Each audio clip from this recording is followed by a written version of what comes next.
Hello and welcome to a new video. Today we're going to take a look at the GOAT of all fire-type Pokemon, the Alolan Marowak, as the Shadow variant with the buffed Fire Spin in the Open Great League.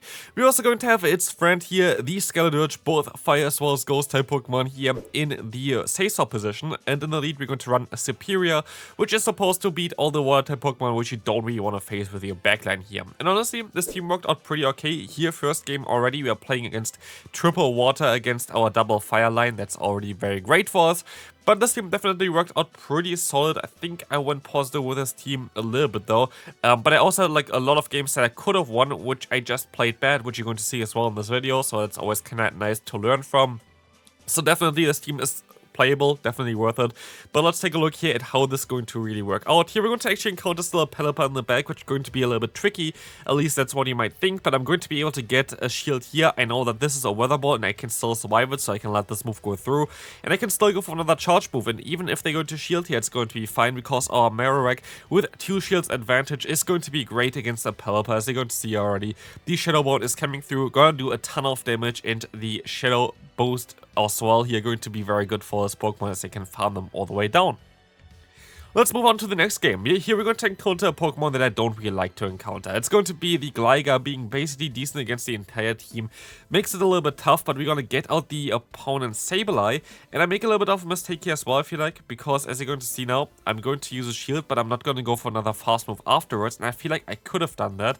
And if I did this, the opponent would not be able to farm me down. But as you can see here, I'm literally missing one turn to get to another Disarming Voice, which I think I would have been able to get to if I just went for the extra fast move before and didn't give the opponent a free fast move.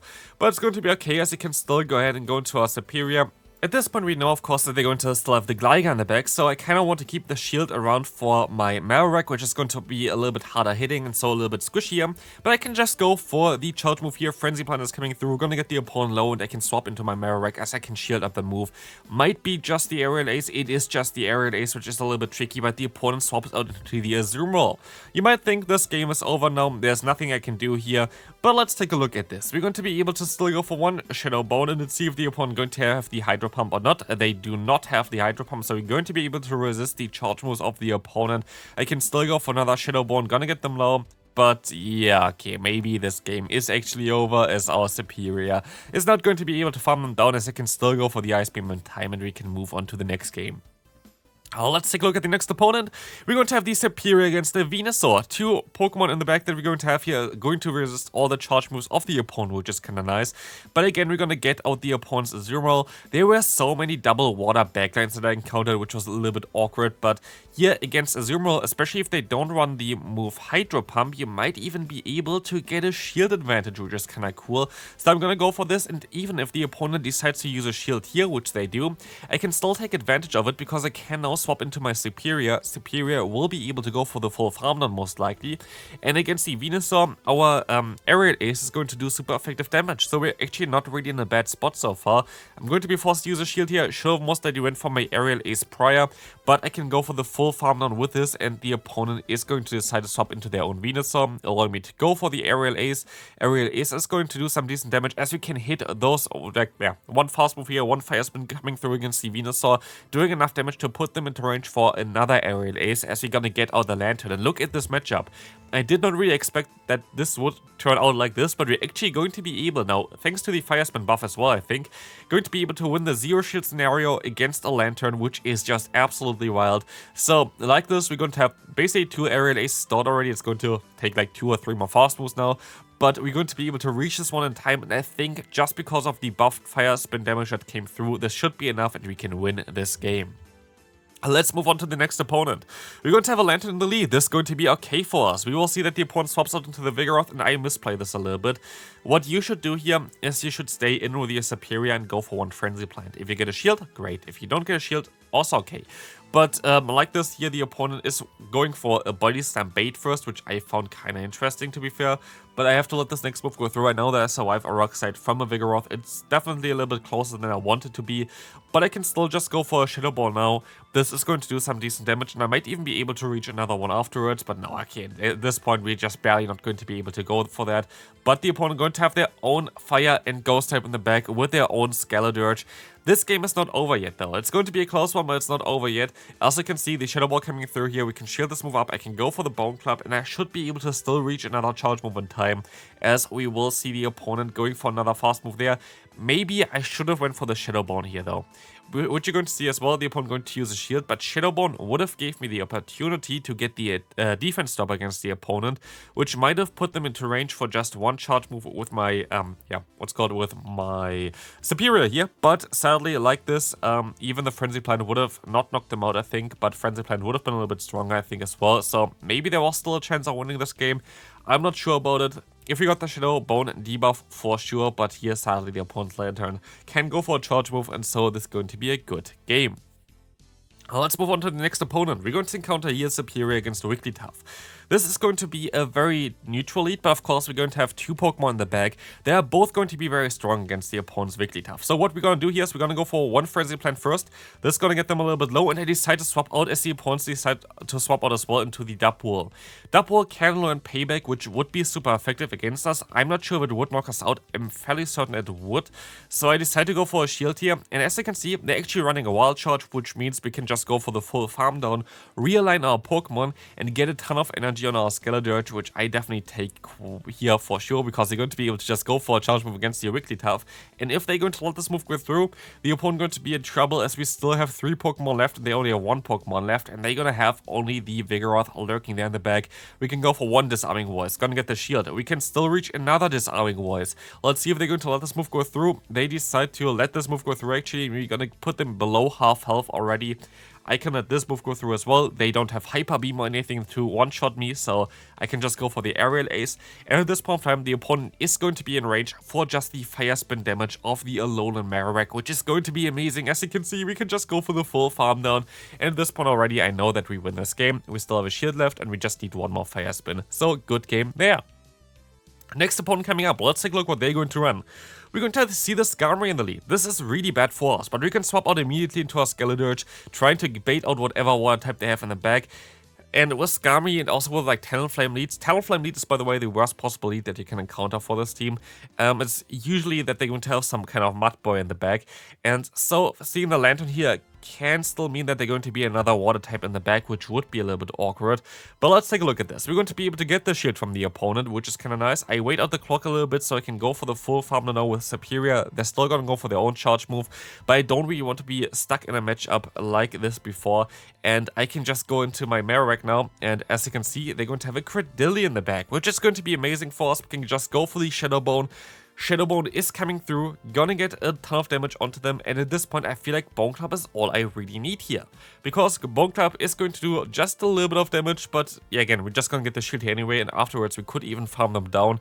They can go for 2 Rock Slides, but there is no real reason for me to not shield, because it's always going to be a Rock Slide what they're gonna go for. And I should be able to still get to move here. I was not sure if I would be able to actually farm them all the way down. I wanted to go for the safe play, so I decided to go for the Bone Club, which is actually a really bad play, because the opponent can still go for a charge move.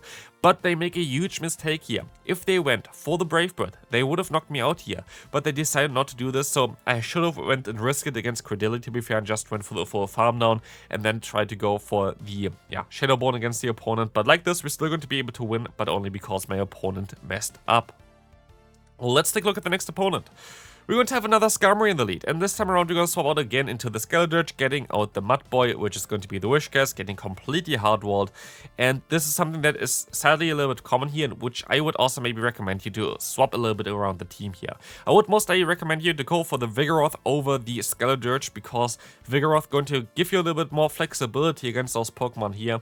And I feel like this would be the best play for you. You usually just want to swap out against like Fire-type Pokemon where you have Rock Slide, or something like a Steel-type Pokemon where you're going to have Counter. So like Vigoroth would be a great safe swap here for this team. So if you want to have a little bit more of a meta pick, this would be something for you. Also, another thing that I have to note about the team, which I would maybe change as well, would be Credilli over the Superior. Giving you a little bit more play against Talonflame would most likely make a little bit more sense. And still, I have to warn you a little bit as well, because this team is going to be a little bit little bit tricky against Pokemon like Dragonair. Dragonair is going to be always very tricky for Pokemon that are basically based on elemental types, which we're going to have here 2 fire-type Pokemon and 1 grass-type Pokemon. So, yeah, it is a little bit tricky. I feel like maybe I should have went for something like Azu Double Ghost, which would have been an interesting one as well, but maybe we're going to take a look at this eventually as well. But here we're going to see that the opponent can still go for a charge move. It's going to be the Aerial Ace, and we are still going to get to the Shadow Bone here, but sadly, this is not going to be enough, or is it? We will see here. We can still go for the Aerial Ace, and I made a mistake here. I think if I went for Frenzy Plant, I think it does a little bit more damage. I might have still been fine, but I'm not sure about it. Let's take a look at this. They can still go for the Sky Attack. Can I still farm them down? It's going to be close, but sadly not.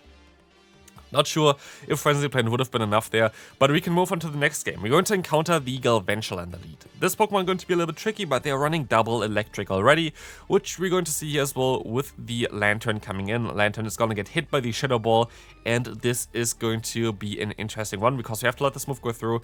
You can actually a lot of times survive the Surf here, but because you got hit by the Volt Switch from Shadow Galvantula before, which does just a ton of damage, we are not going to be able to survive it this time around. But at least we can take advantage of all those Water-type Pokemon with our Superior, which is something that I really enjoyed about this team. We got hard countered basically 90% of the time, I would say, and we still came back from a lot of games here just because Superior was able to farm up those energy. And here we're gonna see the opponent's Galvantula going up against our Marowak, and they decided to use a shield, so I expected that they're going to be weak against me in the back, and so I decided to go for another shield here. It's going to be a Discharge coming our way, and it's going to be a Piloswine in the back. Like, out of all Pokemon, this was not what I expected in the back, but we can see here we can get the defense drop when it doesn't matter, and we can knock them out. I think I actually got 2 times the defense drop basically from the Shadow Bone. It's a 20% chance, which was really cool, but both of the times it literally didn't matter at all. But let's take a look here at the next opponent. Horrible lead, horrible save swap for us again. Like, usually we get hardwalled the entire time, which is again kind of awkward for us. As you're going to see, the Umbreon coming in here, this is still kind of okay for us because we have the Disarming Voice. Disarming Voice being a fairy type move is really cool. But sadly, we are not really in a position where we're still going to be able to win this, as the opponent got a free fast move in there. I had to kind of go for it because otherwise I would have risked it to go 2 shields down. I didn't really want to do it yet, but now I'm going to do this and going to go for another charge move here while the opponent gets a free fast move in. It's just a little bit too risky for me to go for my own fast move because it's just so clunky. And this is also why I feel like that long duration turn moves basically are so important to be very strong, because it is just like the clunkiness gives you a lot of issues while playing, which you don't see in like just stats alone. But here we're going to encounter the worst nemesis for this team. It's going to be the Talonflame, going for a Fly. I'm still going to be able to catch a move here, but it's not going to look too good for us. They're going to go for the Fly again, and as you can see, they can just go for the full farm down. I can still go for the Aerial Ace though, which is going to do some decent damage, but this game is kind of over at this point, as our Marowak is not going to survive against the opponent's Talonflame again. Credilli most likely would be the better grass type here for this team, but yeah, depends on what you really want to play. Final game for today, we're going to have a Lantern in the lead. This is going to be very decent for us, as the opponent swaps out into a Lickitung. How do you want to play against this? It's going to be something that beats Ghost types, right? Kinda. We're going to be able to go for a Frenzy Plant, which is kind of nice. But what we can do here is we can stay in and also use a shield, because I kind of have to keep my Superior kind of healthy for the Lantern lie down. So kind of always try to keep your lead healthy in an ABB style line like this one. And as you can see, we're going to get a ton of damage onto them. And now we can swap out into the Skeledirge, and their charge moves are both resisted. So they're wasting all the energy they just built up, and I get all the energy that I'm going to use against the opponent's Lantern. And so we are in a great spot. The Shadow Ball is coming through. I can still go for Disarming Voice and get them low enough that we can easily farm them down afterwards with our Superior as well, which is kind of nice. They're still forced to go for a charge move, which is kind of funny, and so we're in a really good spot at this point. The opponent decides to go for the charge move. They can still reach another one in time, but I can still easily survive another Surf here, so I can just go for the full farm down. They see me swapping out immediately, as I expect that the Lickitung is coming back in here and goes for the Body Slam immediately, and I was able to predict this correctly here. So the opponent goes for the charge move, goes completely avoided, as they have the Clodsire in the back. And this is not going to be as easy as I want it to be, because Clodsire is going to be a tank, but the buffed fire spin damage is honestly, like, buffed fire spin damage, you see it for sure. Like, you see the damage difference for sure for this Pokemon. Helps us out quite a bit. I really like the Alolan Marowak so far. It's not the best Pokemon for the current meta, I would say, because there are a lot of water type Pokemon, there are a lot of, like, even water type fighting type Pokemon. We don't really have Medicham at all anymore, which I feel like going to change eventually again. Like, Medicham is still very strong, but yeah, this is going to be it for the final game for today. Hope you enjoyed it. If you did, feel free to leave a like, and I'll see you then. Bye bye.